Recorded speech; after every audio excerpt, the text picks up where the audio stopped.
आणि आता गावाकडच्या बातम्या पाहूयात वेगवान स्वरूपात। बंगालच्या उपसागरापासून आंध्र प्रदेशपर्यंत सध्या कमी दाबाचा पट्टा निर्माण झाल्याने राज्यात पुन्हा पावसाचा जोर वाढलाय। राज्याच्या बहुतांश भागांना पावसाने झोडपलाय। विदर्भातील अनेक जिल्ह्यात पूरस्थिती निर्माण झाली असून अनेक गावांना सतर्कतेचा इशारा देण्यात आलाय। कोकण, पश्चिम महाराष्ट्रातील घाट विभाग आणि विदर्भात काही ठिकाणी 1 ते 2 दिवस अतिवृष्टीची शक्यता आहे। कोल्हापुरात पावसाचा जोर काहीसा ओसरल्याचं पाहायला मिळत आहे। मात्र पाणी पातळीत वाढ सुरू आहे। पंचगंगा नदीची पातळी सध्या 36 फूट 6 इंचावरती स्थिरावलेली आहे। आणखी 2.5 फुटांनी पाणी वाढल्यास इशारा पातळी गाठण्याची शक्यता आहे। जिल्ह्यातील 60 बंधारे पाण्याखाली गेले तर राधानगरी धरण 90% भरलंय। यवतमाळच्या अरुणावती नदीला आलेल्या पुराचं पाणी यवतमाळच्या अर्णी शहरात शिरलंय, त्यामुळे संपूर्ण परिसर जलमय झालाय। दरम्यान अरुणावती धरणाचे 11 दरवाजे उघडल्यामुळे नदीला पूर आलाय, त्यामुळे नदीकाठच्या गावांना धोका निर्माण झालाय।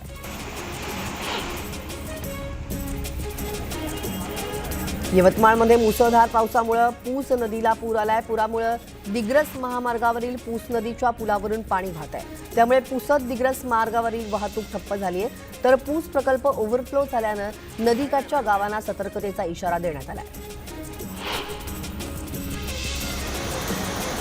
अकोल्यात संततधार पाऊस सुरू आहे। अशातच बार्शी टाकळी तालुक्यातील पिंपळगाव चांभारे इथं तलावाची भिंत कोसळली आहे, त्यामुळे पाणी आजूबाजूच्या शेतांमध्ये शिरल्यानं पिकांचं नुकसान होण्याची शक्यता वर्तवली जाते।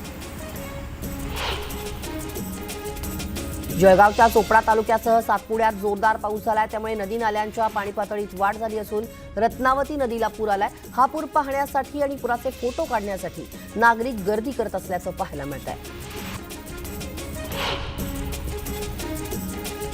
वरुड शहरात ढगफुटी सदृश पाऊस पडल्यानं शहरातून वाहणाऱ्या चुडामुळी नदीला पूर आलाय, त्यामुळे 300 घरांमध्ये पाणी शिरलंय। घरदार आणि सगळं साहित्य वाहून गेल्यानं तातडीने अन्न, वस्त्र, निवारा उपलब्ध करून द्यावा अशी मागणी संतप्त नागरिकांनी चक्काजाम आंदोलन करून दिली आहे।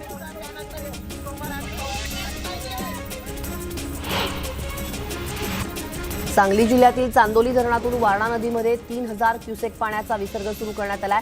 धरणाचे 4ही दरवाजे उघडण्यात आले। चांदोली धरण पाणलोट क्षेत्रात पडणाऱ्या पावसामुळे धरण 84% इतकं भरलंय, त्यामुळे वारणा नदीकाठच्या गावांना दक्ष राहण्याच्या सूचना देण्यात आल्या। वाशिमच्या रिठत परिसरात मुसळधार पावसामुळे नदी नाल्यांना पूर येऊन वीज पुरवठा खंडित झाला होता। हा वीज पुरवठा सुरळीत करण्यासाठी महावितरणचे कर्मचारी रामभाऊ बोरकर यांनी आपला जीव धोक्यात घालून खांबावर चढून वीज पुरवठा सुरळीत सुरू केला, त्यामुळे या कर्मचाऱ्याच्या धाडसीपणाचं कौतुक केलं जात आहे। वाशिम जिल्ह्यातील सर्वात मोठ्या पैनगंगा नदीला पूर येण्याची शक्यता आहे। पेन टाकळी धरणातील पाण्याच्या विसर्गामुळे नदीला पूर येण्याची शक्यता आहे। दरम्यान पेन टाकळी धरणाचे 2 दरवाजे 20 सेंटीमीटरनं उघडण्यात आल्यानं नदीपात्रात 1396 क्युसेक वेगानं पाण्याचा विसर्ग सुरू करण्यात आला आहे।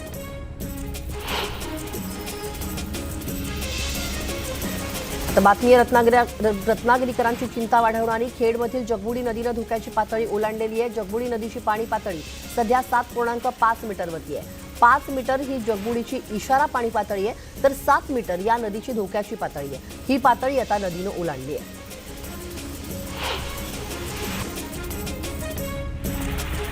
रत्नागिरीतील राजापूरमध्येही सकाळपासून जोरदार पावसाला सुरुवात झाली आहे। पावसामुळे अर्जुना आणि कोदवली नद्यांना पूर आलाय। पावसाचा जोर वाढल्यानं पुराच्या पाण्यानं जवाहर चौकातील ध्वजस्तंभाला धडक दिली आहे। या पुराच्या पाण्यामुळे स्थानिकांना प्रशासनाकडून सतर्कतेचा इशारा देण्यात आला आहे। रत्नागिरीतील दापोली आणि मंडणगड तालुक्याला जोडणारा महाड रेवतळे नदीवरील पूल पाण्याखाली गेलाय, त्यामुळे जवळपास 3 ते 4 तासांसाठी या ठिकाणची वाहतूक ठप्प होती। वाहतूक ठप्प झाल्यानं एसटीसह अनेक गाड्या या ठिकाणी अडकून पडल्या होत्या, त्यामुळे प्रवाशांचे मोठे हाल झाले होते।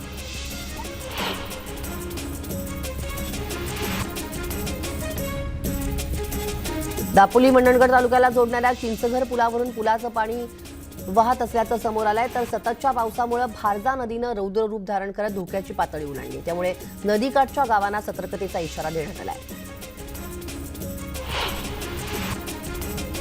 वाशिममध्ये सतत पडत असलेल्या मुसळधार पावसामुळे मालेगाव ते पांगरी, नवघरे आणि वाशिम ते शिरपूर हे दोन्ही रस्ते बंद झालेत. रस्ते बंद झाल्यानं या ठिकाणी अनेक गावांचा संपर्क तुटला.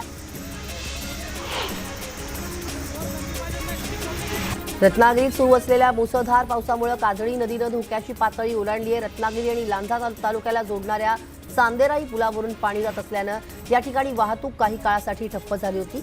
मात्र तरीही नागरिक धोका पत्करून पूल पार करताना दिसतात. गेल्या 4 दिवसांपासून पडणाऱ्या मुसळधार पावसामुळे खेडमधील जगबोडी आणि नारंगी नदीला पूर आलेला आहे. एकविरा नगर या ठिकाणी 3 ते 4 फूट पाणी साचल्यामुळे खेडचा दापोली आणि मंडणगड तालुक्याशी संपर्क तुटलाय. रायगडमध्ये पावसाचा जोर कायम असून जिल्ह्यातील सर्व नद्या दुथडी भरून वाहताना दिसतात. हवामान खात्याकडून रायगडात ऑरेंज अलर्ट जारी करण्यात आलाय. पावसाचा जोर आणखी वाढल्यास अंबा नदीला पूर येण्याचा धोका आहे. याच पार्श्वभूमीवर प्रशासनानंही सर्व यंत्रणांना सज्ज राहण्याच्या सूचना दिल्या आहेत. अहमदनगर जिल्ह्यातील अनेक तालुक्यात रात्रभर सुरू असलेल्या दमदार पावसामुळे खरीप पिकं धोक्यात आली आहेत. राहता तालुक्यातील अनेक गावात रात्रभर पाऊस कोसळत होता, त्यामुळे शेतातील विहिरी तुडुंब भरल्या तर अनेक घरं ही पाण्याखाली गेली आहेत.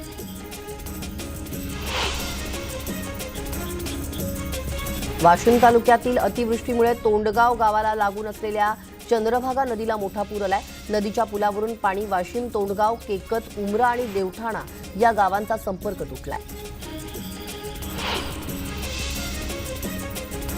विदर्भातील शेतकऱ्यांवरती अतिवृष्टीमुळे दुबार तिबार पेरणीचं संकट ओढवलंय. त्यात पिकांवरती किडीचा प्रादुर्भाव होत असल्यानं शेतकरी आता संकटात आलाय. त्यामुळे गोपाल पोहरे या शेतकऱ्यानं मुख्यमंत्री शिंदेंना रक्ताने पत्र लिहित तात्काळ विदर्भात ओला दुष्काळ जाहीर करा आणि शेतकऱ्यांना भरीव मदत करा अशी मागणी केली आहे.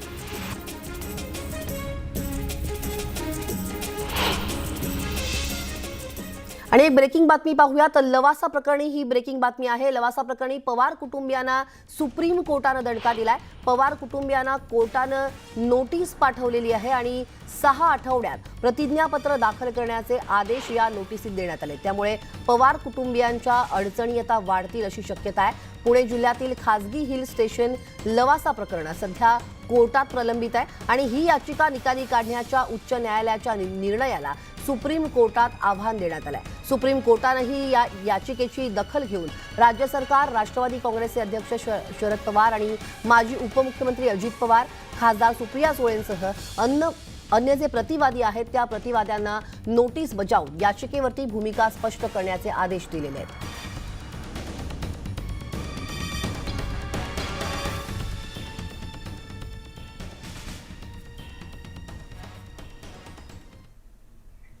आणि आता पुन्हा एकदा पाहूयात बातम्या वेगवान स्वरूपात. हिंगोलीत मुख्यमंत्री एकनाथ शिंदेंचं आमदार संतोष बांगर यांच्याकडून जंगी स्वागत करण्यात आलं. त्यानंतर नांदेड नाका परिसरातून रॅली काढण्यात आली आहे. रॅलीला शिंदे समर्थकांची गर्दी पाहायला मिळते.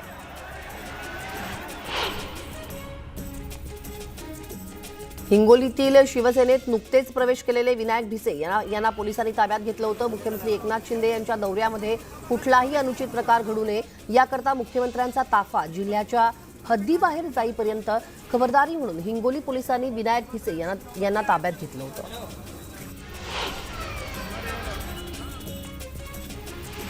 आमदार संतोष बांगर यांच्या पुढाकारानं हिंगोलीतील कळमनुरीमध्ये कावड यात्रेचं आयोजन करण्यात आलंय. या कावड यात्रेत मुख्यमंत्री एकनाथ शिंदेंनी सहभाग घेतला होता. हातात त्रिशूळ, भगवा झेंडा घेत भोलेनाथाचा जयघोष करत भाविक मोठ्या प्रमाणात सहभागी झाले होते.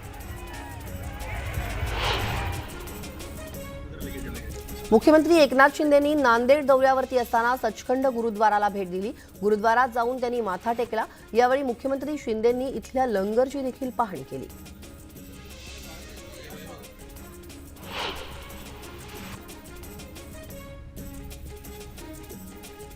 सोलापुरात आम आदमी पार्टी सक्रिय होतीये. त्याच पार्श्वभूमीवर महत्त्वपूर्ण बैठक पार पडली. यावेळी अनेक तरुणांनी पक्षात प्रवेश केला. आगामी महानगरपालिका निवडणुकीत आम आदमी पार्टी युवा आघाडी आपला ठसा उमटवणार असल्याचं मत आपचे महाराष्ट्र युवा आघाडीचे प्रदेशाध्यक्ष अजिंक्य शिंदे यांनी सांगितलं.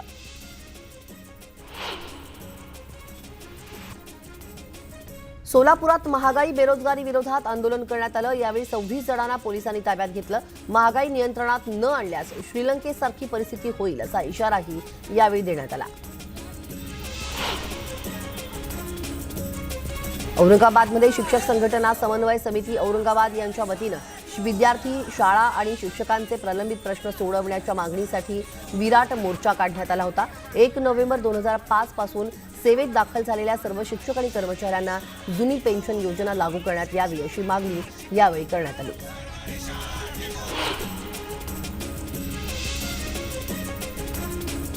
नांदेडमधील नांदुसा गावचे सरपंच भास्कर जानकवडेंशी मुख्यमंत्री एकनाथ शिंदेंनी व्हिडिओ कॉलद्वारे संवाद साधलाय। या गावातील शेतकऱ्यांचे अतिवृष्टीमुळे मोठं नुकसान झालंय। सीएमच्या नांदेड हिंगोली दौऱ्यादरम्यान शेतकऱ्यांची भेट न घेतल्यानं सरपंचांनी व्हिडिओ कॉल करत संवाद साधलेला आहे। यावेळी मंत्रिमंडळात योग्य निर्णय घेऊन शेतकऱ्यांना नक्की दिलासा देऊ असं मुख्यमंत्री शिंदे म्हणाले।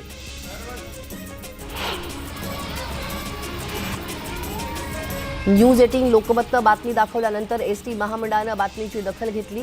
कोरोना काळात बंद झालेली दापोरा गावातली बस ही पुन्हा पूर्ववत सुरू करण्यात आली आहे। त्यामुळे विद्यार्थी आणि गावकऱ्यांची पायपीट आता थांबलेली आहे। यावेळी गावकऱ्यांनी न्यूज 18 लोकमतचे आभार मानले।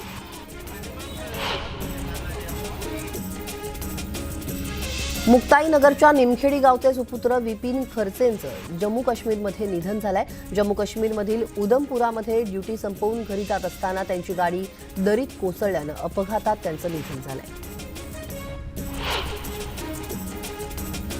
बीड शासकीय रुग्णवाहिकेच्या चालकांनी काम बंद आंदोलन पुकारलंय। मागील 6 महिन्यांपासून या चालकांचं वेतन थकलंय। वारंवार संबंधित कंपनीकडे याबाबत मागणी करून देखील वेतन मिळत नसल्यानं अखेर रुग्णवाहिका चालकांनी काम बंद आंदोलन पुकारलंय।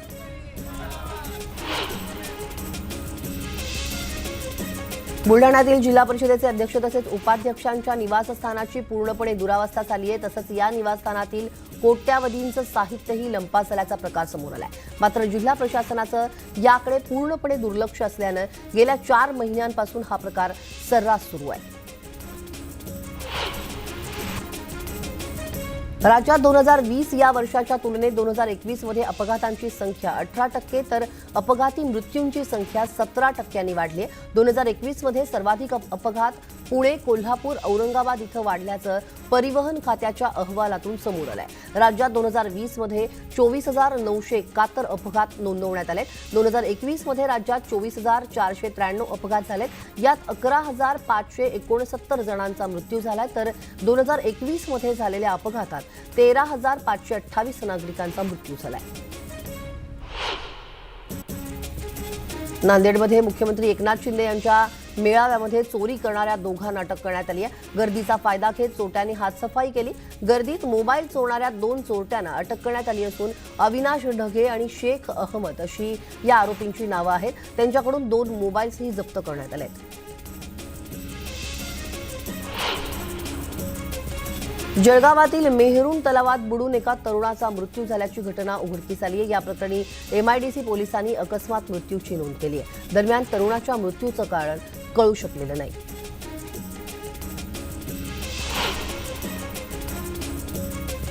मुलांच्या डोळ्या देखत वाघानं वडिलांना ठार केल्याची घटना चंद्रपुरातील ब्रह्मपुरीमध्ये घडली आहे। दुर्योधन ठाकरे असं या ग्रामस्थाचं नाव आहे। घटनेची माहिती मिळताच वन विभागाची टीम घटनास्थळी दाखल झाली आहे।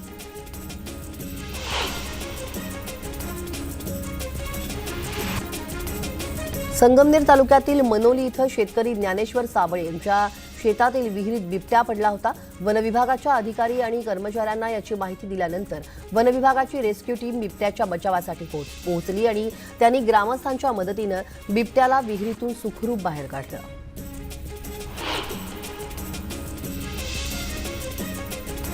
बुलढाण्यातल्या जळगाव जामोद तालुक्यात चारबन इथं स्वातंत्र्याच्या अमृत महोत्सवाचा उत्साह पाहायला मिळतोय। यावेळी तालुक्यातील सर्व अधिकाऱ्यांनी विद्यार्थी तसंच गावकऱ्यांसोबत आदिवासी नृत्यावरती ठेका धरला। यावेळी गावातून तिरंगा हातात घेऊन प्रभात फेरी काढण्यात आली।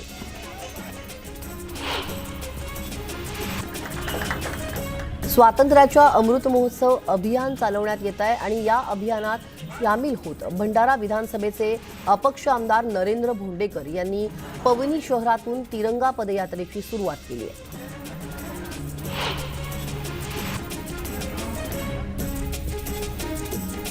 भारताच्या अमृत महोत्सवानिमित्त जळगाव जिल्हा पोलीस दलातर्फे 13 ते 15 ऑगस्ट दरम्यान विविध देशभक्तीपर कार्यक्रमांचं आयोजन करण्यात येणार आहे। यासाठी घेतलेली बैठक पोलीस अधीक्षक डॉक्टर प्रवीण मुंडे यांच्या मार्गदर्शनाखाली जिल्ह्यातील सर्व पोलीस अधिकारी आणि कर्मचाऱ्यांच्या उपस्थितीत पार पडली।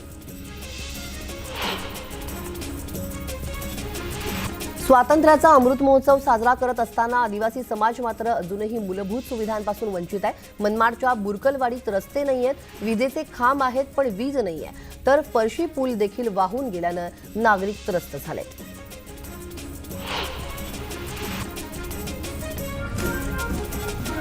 खानदेशातील कानबाई उत्सव मोठ्या उत्साहात साजरा करण्यात आलाय। गेल्या वर्षी कोरोनाचं सावट असल्यामुळे उत्सव साजरा करण्यात आला नव्हता, मात्र यावर्षी कोरोनाचं सावट दूर झाल्यामुळे उत्सव मोठ्या धूमधडाक्यात साजरा करण्यात आला।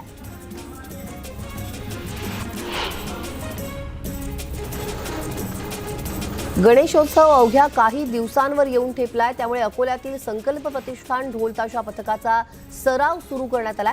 यावेळी निवासी उपजिल्हाधिकारी संजय खडसेंनी सरावाला भेट देत ढोल-ताशा वाजवला।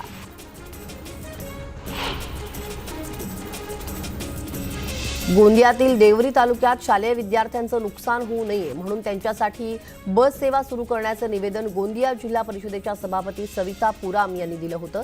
त्यानंतर विद्यार्थ्यांसाठी बस सेवा सुरू करण्यात आली आहे।